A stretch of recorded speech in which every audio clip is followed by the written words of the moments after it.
Good morning, I'm Maria from the Rich and Simple Living. It's Tuesday and time for another vlog. I've not done a great deal over the weekend this weekend. I think yesterday, the day before yesterday, we just had a chill day on the Sunday. We decided pyjama day, doing nothing at all, because we're spending all our time running here, running there, and so we had a chill day. Saturday we did go to B&M, and it's all opened up now and packed with lots of nice goodies. The only trouble was, one, Saturday's busy, and secondly, because it was his first day open, it was doubly busy. So I'm going to have to go back in a weekday and have a proper look round. Well, it all looks really good. But other than that, we didn't do anything exciting. So I thought what I'll do today, because my son came, I can't remember what day it was, but one day over the weekend popped in to say hello, and he said to me, he says, his son's just started, well, he didn't say this, but his son has just started school, September just gone, so he's in reception, he's only 4, and he's had his first, what do you call it, not parents' evening, report, like a report, that's it, a report card, and he's concerned because he says he's behind everybody in the class. The school think he might have some learning problems, and he can't even write his name. And they think, they said to him, have you ever thought he might be, not dyslexic, got autism, because some of the things he does, they think he may have done. The poor boy's 4, he's been in school, 2 months now? And having all this thrown at him and being made to feel that he's useless and whatnot, and can't write his name. Well, children develop at all paces, don't they? So my son's quite worried and concerned about it, thinking, is he behind, asking me if he's behind, and I'm saying, well, personally, I think that's a load of poppycock. They all develop at different rates. All of them do. It's just in school, they're all together in one class, and they're all pushing them to this one thing. Each class has to has to achieve its goal by the end of that school year. It's all down to Ofsted numbers and things like that, and making the school look good, because the school won't want to fall in its Ofsted ratings. So they're all channeled to sort of reach a certain target by the end of every year. So if your child is a slower child, because obviously he's not designed, well, nobody's designed to all do the same thing, to reach the same targets at the same time. So if your child is a slower child that takes longer to reach these targets, they get called behind and everything. And if your child is one who's ahead, because obviously you can get the other end of the scale, get children who feel held back by it, because some children, they're just raring to go and they want to get ahead and do more and learn more, and the next thing, especially if you've got older brothers or sisters and they're in school and they're saying what they're learning, and they're wanting to learn that too, and they're getting information at home and learning it at home, and then they get to school where they're held back because they can't do those things, and they've got to stick in line with what the school is saying they do, with what Ofsted says you've got to do. It's all in line to the curriculum. You're not allowed to get too far ahead, and they don't want you lagging behind. So it's just not a good thing. It's not a good thing at all. But anyway, my son was worried, so I thought, I said to him, I'll see if I can pick him some books up, because he comes to us every fortnight. I have to think, because they're on shift work, and it comes then like every fortnight while they're at work, and he comes here from after school until his dad's finished his shift at 10, get it right. And so he's here for a few hours. So I thought, maybe we can do some writing with him. I'm going to try and teach him to write his name. And also, like I said to my son, I pop into Poundland, because I've seen books in Poundland. So I found some English books for 3 to 4. Not that I feel I want to push him on, because some children just aren't ready for it yet. They're just babies still, I think, at that age, They're not ready to be pushed into all of this. I mean, granted, most of my children could do the name and write before they went to school, but that's because that's what they like doing. And I mean, my mum said I was the same, but I've always loved writing, so I'm one of those children who like doing it. But other children have other likes and things. You know, you can't mould everybody the same. So anyway, I picked up one of these books, English. It's got stickers in. Everybody loves a sticker. Seems unusual me showing you sort of reception age books, early years things, because normally I'm on Key Stage 3 things. So, go learning, let's have a look. So he likes drawing, and apparently he's very good at drawing.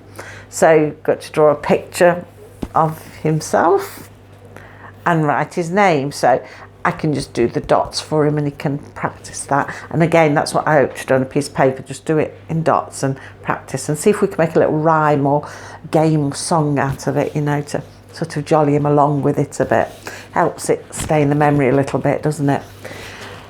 Then I got look at each picture. What sound does it make? Can you make the sound loudly and quietly? So that again, that's like a game. Then you got to match shapes. Apparently he's very good at matching things, colours. This is why they think that he might be autistic, because like when he has coloured crayons, he matches all the colours, separates them all and puts them like reds together, blues together, etc., you know. So he should be okay at the matching thing. Then got to do animal pairs. Got rhyming words. And then there's things where the stickers go that you pull out. So like there, you've got the sticker hat, and that's where it goes. So all the time going through the book, you're looking for your picture as well, where your stickers go, which is quite good. Then it's got some practicing letters. So without going page by page, it's all, you know, nice activities and fun activities as well. Things you can colour in as well. So it's quite good fun activities. And that was from Poundland, so as the title says, just pound, although it shouldn't be fooled by that because some things in Poundland are now £2, £3, £5. But yeah, they were just a pound in Poundland. And it's quite good. They've got a whole range of them going up to ages 11. Just a shame they don't do key stage 3 things. But yeah, that was quite good. I did pick him another one up, but I don't think we'll be doing that for a while. I just picked up, because that's a 5+. Well, he won't be 5 till the middle of next year, so we'll shelve that. We'll concentrate on the little ones. But I thought it was good, because I thought pick it up, because you don't know if you'll see it again. You often see things and think, oh, I'll get that next time, and they're gone. So it looked fun, and he likes all his, you know, these superhero characters. So I thought, I'll just pick it up and put it by. And again, these, I'll just skip, are letters, and there, instead of joining like dot to dot with numbers, they've got it like in the alphabet, letters, which is quite good for learning letters or for learning how they follow, and like it's learning different things. So nice and easy. And it's got information bits that I can read to him.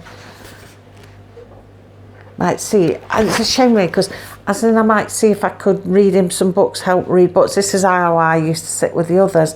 I used to have books, bit like, well, we had Biff and Chip books, but we also had another sort of book as well. Can't remember what they were, but they were like Biff and Chips, where they started right at the very beginning foundation, and you know, they went on to suit the older child. But I haven't got them no more. I got rid of them when Sean was too big for them, and you know, she didn't need them. So I'm beginning to wish I'd kept them now, because I could have sat down with them with my grandson and read him stories and pointed words out with him. I don't think I've got any more little books like that. I might have to have a look in charity shops or something and see what I've got.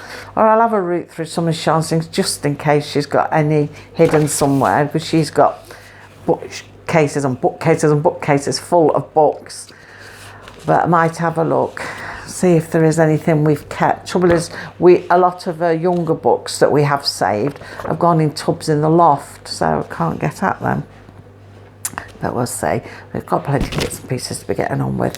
But another thing, I was saying the other day, I haven't been on Twinkle for a while, so I thought, oh, I'll have a look what they've got on Twinkle on the early years learning. And they've got these sheets. Now, there's all of them for the alphabet right the way through, A, B, C, D, everything, right through to Z. So I printed every page off, and because I thought they got, and these were free, they were in the free section, because I always look under free. I haven't got a subscription yet. I'm always saying I'm getting one, but with Sean having all the books at the moment that she's working through, I don't think I'd get my money's worth if I subscribe now. So we haven't got a subscription, so I always just pick up free things for Sean. So I thought I'd look what free stuff they got in the early years one. And like I say, they've got these nice sheets, so it can go over the capitals and then try them himself below, and then the small letters. See, when we were at school, we always called them capital letters and small letters, but I've got this feeling now they do it like it's a keyboard, uppercase and lowercase. I think that's what they're calling them, so I'm going to have to check first so he knows what I'm talking about, or if he learns it in capitals and small letters and goes to school saying that, and then they're correcting him, it's just going to confuse him. So I'd better find out first how school here, what they call it. So yeah, so you can write them, then the little ones underneath. Then we've got colouring every uppercase. See, on here it says uppercase as well. Colouring every uppercase letter A. So like you'd colour in the capitals. It's quite nice because he likes colouring. And then the other one is tick the pictures that begin with the letter A. So there's just a little boxes alongside them, and you just tick out which pictures begin with A. And then go on to the next sheet then, which, you know, do the same again with B. And you do the same with all of them, right through to Z. I thought they were really good. I feel a bit high up, actually. I'm lifting it. So yeah, I thought they were really good, and I thought, oh, that's just what you need, something where, because I mean you can trace over that, because it's not written dark, it's written faint, so he can trace over it and have a go doing them himself, just to practice and see how he goes. And I want to do the same with his name, but I've got plenty of empty notebooks and things. We'll see if we can just have a scribble around and try with his name. So yeah, that's what I'd got for him. So it does seem strange saying I'm doing small children's, but I'm just hoping when he comes home from school he's not too tired to want to do any of these things. But I'll try and make them like a game. Normally when he comes and Lisa does him some craft stuff, does craft things with him. So you might be making things, or you might be colouring things or painting things. So he'll probably be alert enough to do some. And if we make it fun, like lots of colouring, like they've got colouring things and, you know, things like that, I think make it a bit of fun. He'll be happy to do that. So yeah, I'm just going to show you, actually, I was talking about Sean's maths, the other maths book. So while I'm on the flow of showing you books, I'll just show you the ones I was talking about the other day. Right, got 4 of them. I thought I'd bought 5 of them, but I've only found 4 of them. The maths books by Schofield and Sims. So it's the only thing I've ever had by them. I don't know what other books they do, but I've come across these maths books. I bought them in Amazon, or from Amazon. So one she had was fractions. They've got numbers on them, so I'm not quite sure whether that corresponded to a year or what, a grading or something. I don't know, because they've got 1s, 2s and that. But I got these. I don't remember why I got them. I think I just looked at them and thought they looked good. So, see if I can come to the side, hold it up. Probably easier if I turned you around, but I don't know. So like you've got to find equivalent fractions, and it shows you how to work it all out there and put your answers in.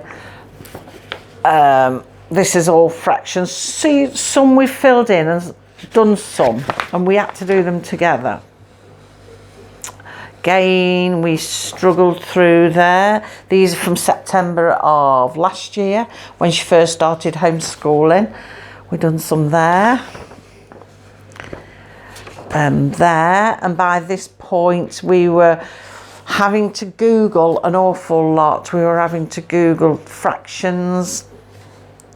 Then we're having questions like this here. Zara uses 125 over 100 kilogram from a full 2 kilogram bag of coffee. What fraction of a kilogram is left?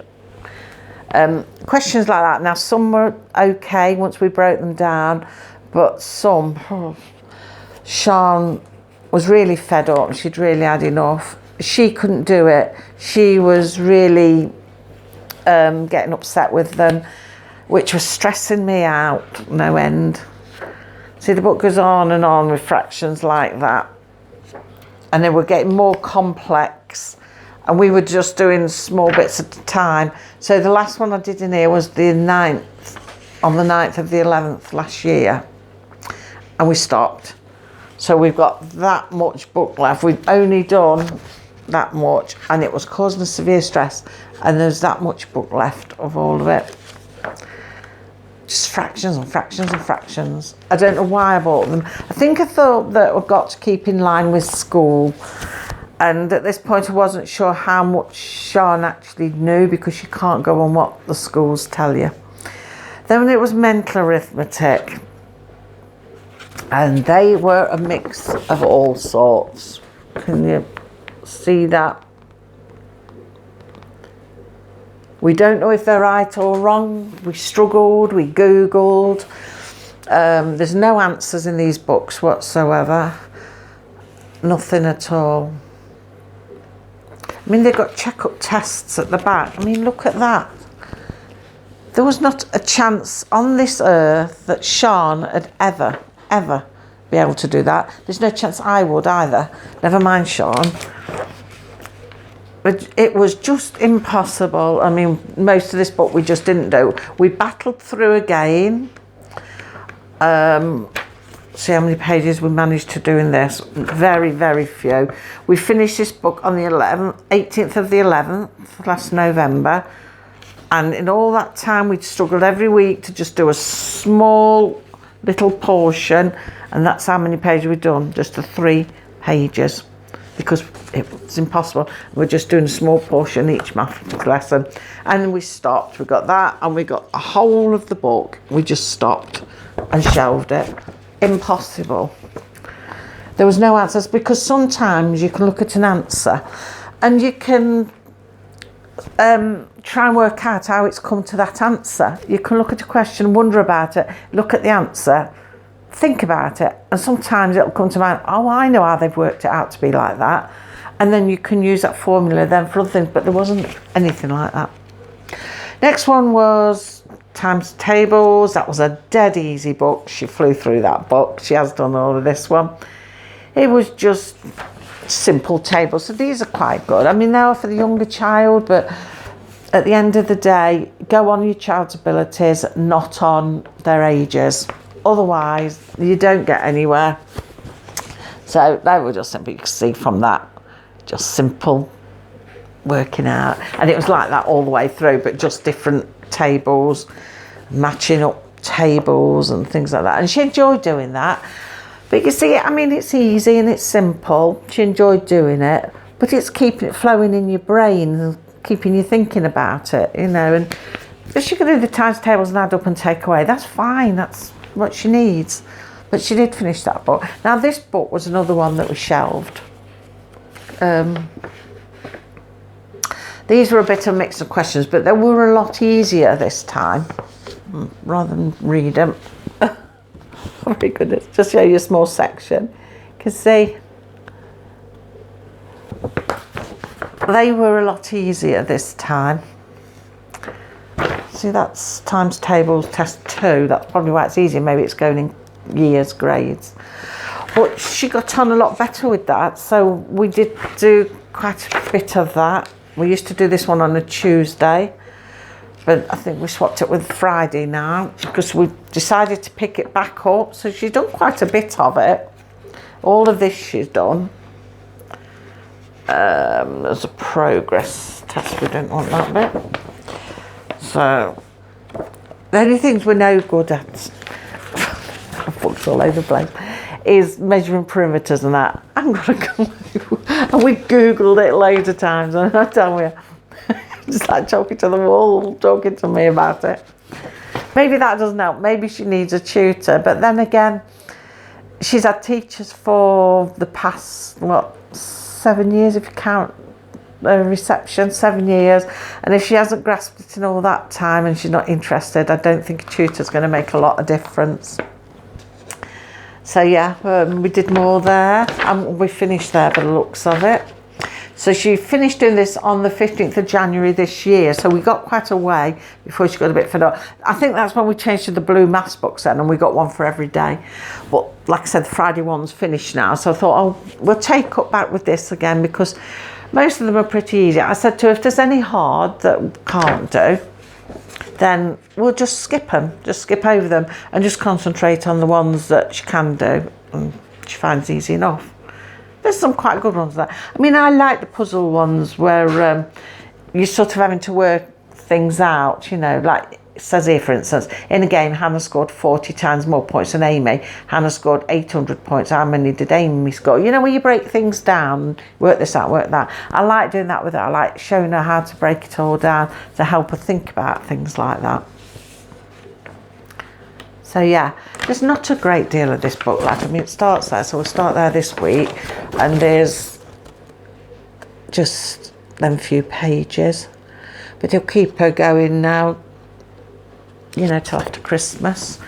Depends how much she does, whether she does a page a day or whether she just does one side, one half, because it's like in halves, two halves. So maybe she just do one half and that'll be enough for her. Then it'll last her through to maybe February or Easter time. But yeah, we're going to go back to that one. So yeah, I showed you that. Schofield and Sims, that's who they were. The books would be good if you probably understand them and you're good at maths, then yeah, they'd be good. The only downside is they haven't got answers in, which I think is always useful for answers. I don't know if they do other books in the series. I've never actually looked, to be honest. The maths books or anything to go by will be boggled. So yeah, swing back round again. So yeah, they were the ones she was doing last year. They were the ones that were causing us severe stress. I mean, we really did get stressed. If you look at some of our earlier videos, you'll see how upset we were getting over maths, and I'm so glad we changed to the blue maths. It made a big difference. But like I say, we will do this one again. We'll go back to this one because it weren't too bad, and we'll just work through what we can work through and leave what we can't do. Simple as that. And see how it goes. But we've not done any times tables for a good while. Normally I like to do them sort of at least 3 times a year, go right through them and do some mixed ones, but we haven't done any yet this term. But times tables do come up quite a bit in the blue maths book, so I'm not too worried. But I think the next book that we do finish, I'll probably replace it by doing some times tables and going through them all again. So yeah, so I've showed you some early learning things, foundation years, what they call reception years, and I've showed you the books that I promised to show you. So I don't know, do any of you have different books? Do you work with different books? I mean, I always seem to come across Collins and things like that, although we're hoping to get away from books a bit and do more of our own studies, more of what Sean's into and more of her own interests, and sort of gear her to what she wants to learn. But it's always interesting what books are out there and, what there is. So that's that really. I haven't got nothing else to tell you. I did promise to show you those maths books, and I just thought I'd tell you about my grandson, how he's struggling. Well, how he's struggling. He doesn't even know he's struggling. I mean, is he struggling? I don't know. They just put it into the parents' head that he's struggling, and then next thing we're all worrying he's struggling. I don't know. Will it, if they're saying he's struggling as he goes through school, he's always going to think that he's behind and struggling. I just sit and think, behind with what exactly? Behind with the Ofsted? what they say he's got to be doing. That's all it is, isn't it?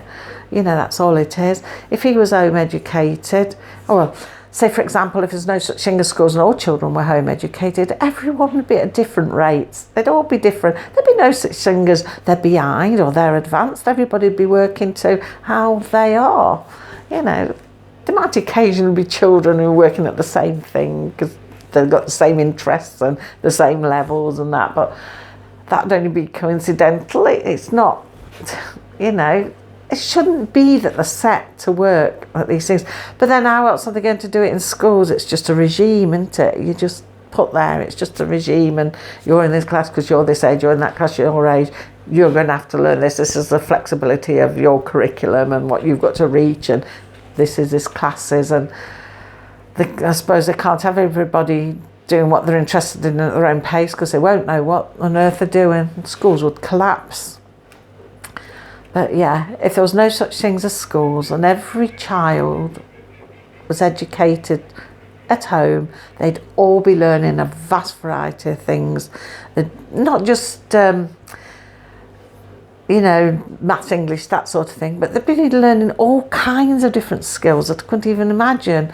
I mean, you know, if you're into horses, you'd be learning all about horses. And if your dad was a blacksmith, you'd be learning trades and things like that. I mean, I presume they are still blacksmiths because they have horseshoes, or maybe I'm going back a century, getting old.